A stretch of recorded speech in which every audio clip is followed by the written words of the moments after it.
2025 का महाकुंभ, जहां पर मंगलवार रात को महाकुंभ में इतने दिन से चल रहा था, उसके बाद एक दुखदायक घटना है वो घटती है। संगम तट पर जो श्रद्धालु है वो डुबकी लगा रहे होते हैं, अचानक से फैली कुछ अफवाहें, इसकी वजह से संगम तट पर अफरा तफरी मच जाती है, भगदड़ मच जाती है।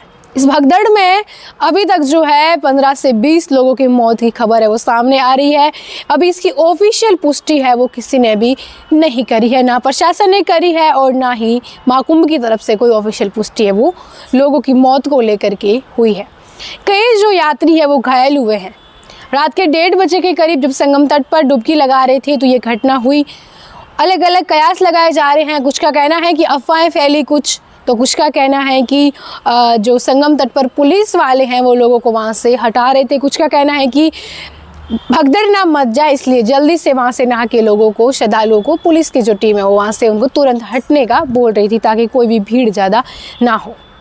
आपको बता दें महाकुंभ में आज मौनी अमावस्या है और इसको देखते हैं क्योंकि अमावस्या कल शाम से ही तिथि के हिसाब से लग चुकी थी, तो रात को ही लोग है वो स्नान कर रहे थे। आज पूरे दिन भर ये जो अमृत स्नान है मौनी अमावस्या का वो चल रहा है और आज शाम तक, जब तक मौनी अमावस्या रहेगी तब तक चलेगा। आज शाम तक अभी पूरे प्रयागराज में इस महाकुंभ के लिए 8 से 9 करोड़ लोग है वो पहुँच चुके हैं। 8 से 9 करोड़ लोगों की संख्या बहुत ज़्यादा होती है और ऐसे में भगदड़ मचने जैसी जो संभावना है वो भी हो सकती है। लेकिन आखिर ये भगदड़ मचती कैसे है भीड़ भाड़ में? और ज़्यादातर हम देखते हैं कि हमारे भारत में अभी तक जितनी भी भगदड़ मची है, चाहे फिर वो कुछ समय पहले का हाथरस जो कथा चल रही हाथरस पर, उसमें भगदड़ मची थी जहाँ पर 1 लाख लोग संख्या में लोग थे। धार्मिक स्थलों पर भगदड़ मचने की घटना है वो भारत में ज़्यादा घटती है। इसका कारण है कभी है कि जो मिसमैनेजमेंट हो जाता है, प्रबंधन भीड़ का सही तरीके से नहीं होना, अत्यधिक भीड़ का आ जाना, कुछ अफवाहें फैल जाना या फिर कुछ ऐसी कोई घटना का घट जाना जिससे भगदड़ मचने की जो संभावना है वो रहती है। हालांकि जब महाकुंभ जैसा बड़े मेले का आयोजन हो रहा है जो लगातार 2 महीने तक ये चल रहा है, फरवरी शिवरात्रि तक चलेगा, तो ऐसे में भगदड़ मचने का तो पता होता ही है कि कभी भी मच सकती है क्योंकि जब 9 करोड़ लोगों की संख्या होगी तो ऐसी घटनाएं तो हो सकती हैं। तो ऐसे में प्रशासन जो है वो पहले से अलर्ट रहता है और भगदड़ मच जाएगी अचानक से तो क्या करना है, ये सारे प्रबंधन व्यवस्थाएं पहले से ही देख ली जाती है।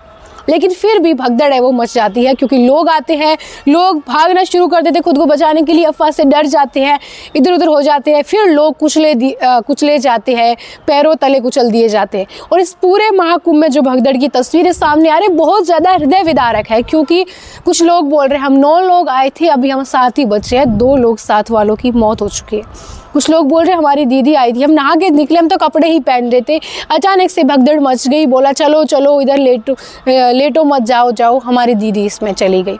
अस्पताल में भगदड़ में मरे लोगों के शव है वो फर्श पर रखे हुए हैं। बेहोशी की हालत में जो श्रद्धालु आए हैं उनको तुरंत बेड पर लेटा करके उनका इलाज किया जा रहा है। पुलिस की टीम भी को महाकुंभ में घायलों को से प्यार दे रही है। परिजन जिनके साथ आए वो अपनों को खो चुके हैं, कुछ लोग तो उनको पता नहीं है कि वो कहाँ है और उनको भी डर है कि कहीं भगदड़ का शिकार तो नहीं हो गए हैं। कुछ बुजुर्ग लोग हैं जो उनके परिवार को मिल नहीं रहे। खोया पाया स्टेशन जा केंद्र जो है महाकुंभ के अंदर, वहाँ भीड़ लग चुकी थी लोगों की क्योंकि वो अपनों को ढूंढ रहे थे, तलाश रहे थे। किसी के बच्चे गिर गए, एक व्यक्ति तो ऐसा है बोल रहा है कि जो मेरे 3 बच्चे वो तीनों ही खो गए, हमें नहीं मिल रहे। जाहिर सी बात है इतनी बड़ी भगदड़ मचे तो साथ वाले की हाथ पकड़े होते हैं वो भी छूट जाते, तब पता नहीं चलता है कौन किधर जा रहा है।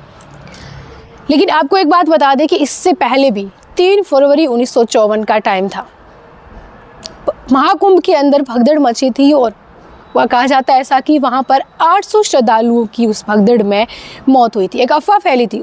तत्कालीन प्रधानमंत्री पंडित जवाहरलाल नेहरू महाकुंभ में डुबकी लगाने के लिए गए थे। लोगों में अफवाह फैली कि प्रधानमंत्री का हेलीकॉप्टर इधर साइड ही आ रहा है। लोग उनको देखने के लिए भागे। जैसे ही लोग भागे अफरा तफरी मच गई थी।